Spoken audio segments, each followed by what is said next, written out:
Hi అండి అందరికీ, నేను మీ శాంతిని. మా ఇంట్లో సండే స్పెషల్ దేశీ స్టైల్ చికెన్ ఫ్రై అండి. చాలా టేస్టీగా కుదిరింది.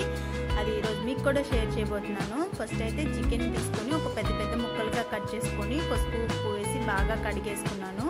ఇంకా అల్లం వెల్లుల్లి పేస్ట్లో కొంచెం పచ్చిమిర్చి కూడా వేసి మెత్తగా పేస్ట్ చేసుకొని అల్లం వెల్లుల్లి పేస్ట్ 2 స్పూన్లు, అలాగే పసుపు, ఒక సగం నిమ్మకాయ పిండి చికెన్ మొత్తం బాగా పట్టేటట్టు కలిపేసుకోండి. కలుపుకొని ఒక గంట సేపు అయినా పక్కన పెట్టేయండి.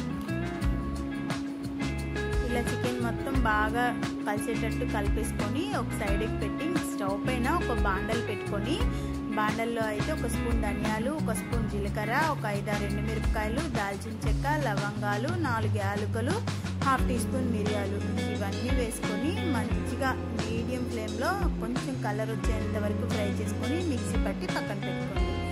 స్టవ్ పైన బాండలు పెట్టుకొని ఆయిల్ వేసుకొని మనం సన్నగా కట్ చేసుకున్న ఆనియన్స్ని కొంచెం కలర్ వచ్చేంత వరకు ఫ్రైడ్ ఆనియన్స్ మాదిరి ఫ్రై చేసేసుకోవాలి.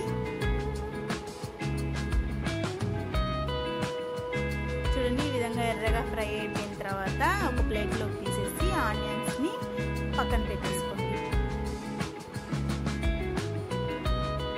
అదే బాండల్లో మనం ముందుగా మ్యారినేషన్ చేసి పెట్టుకున్న చికెన్ని బాగా చికెన్ బాండల్ మొత్తం ఎన్ని పీసులు ఉంటాయో అన్ని పీసులు సర్దేసుకోండి.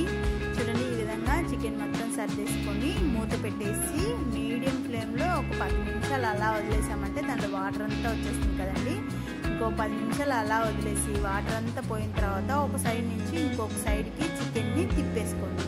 తిప్పేసుకున్న తర్వాత చూడండి, వాటర్ మొత్తం పూర్తిగా పోయి ఆయిల్ వచ్చేసిందండి.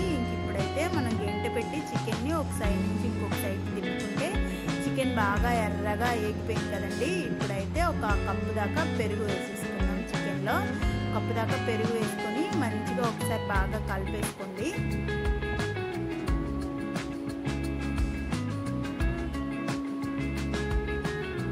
చూడండి, ఈ విధంగా చికెన్ని బాగా కలిపేసుకొని ఇంకొక 2 నిమిషాలు అలా ఉడికిన తర్వాత మనం ముందుగా మసాలాలన్నీ మిక్సీ పట్టి పెట్టుకున్నాం కదండి.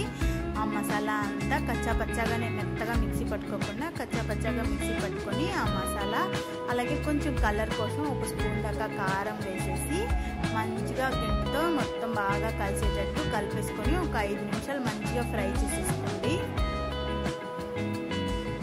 దాంట్లోనే మనం ముందుగా ఫ్రై చేసి పెట్టుకున్న ఫ్రైడ్ ఆనియన్స్ కూడా వేసేసుకొని, అలాగే కొత్తిమీర, సన్నగా కట్ చేసుకున్న పచ్చిమిర్చి వేసి ఒక 2 నిమిషాలు ఫ్రై చేసేసుకుంటే మంచి చికెన్ స్టార్టర్ అని కూడా చెప్పచ్చండి. ఎందుకంటే దీంట్లో వాటర్ ఏమి ఉండదు, మొత్తం పోయి ముక్కలుగా చాలా అంటే చాలా టేస్టీగా కుదిరింది.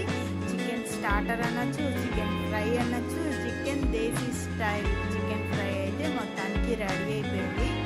మీరందరూ ఇలా ఒకసారి ట్రై చేసి మీకు ఎలా వచ్చిందో కమెంట్లో మెన్షన్ చేయండి. అలాగే వీడియో నచ్చితే శాంతి చైత్ర ఛానల్ని సబ్స్క్రైబ్ చేసుకోవడం మర్చిపోకండి. అలాగే మీకు ఇంకేమైనా స్పెషల్ రెసిపీస్ కావాలంటే కమెంట్లో పెట్టండి, నేను ముందు వచ్చే వీడియోలో చేసి పెడతాను. బాయ్.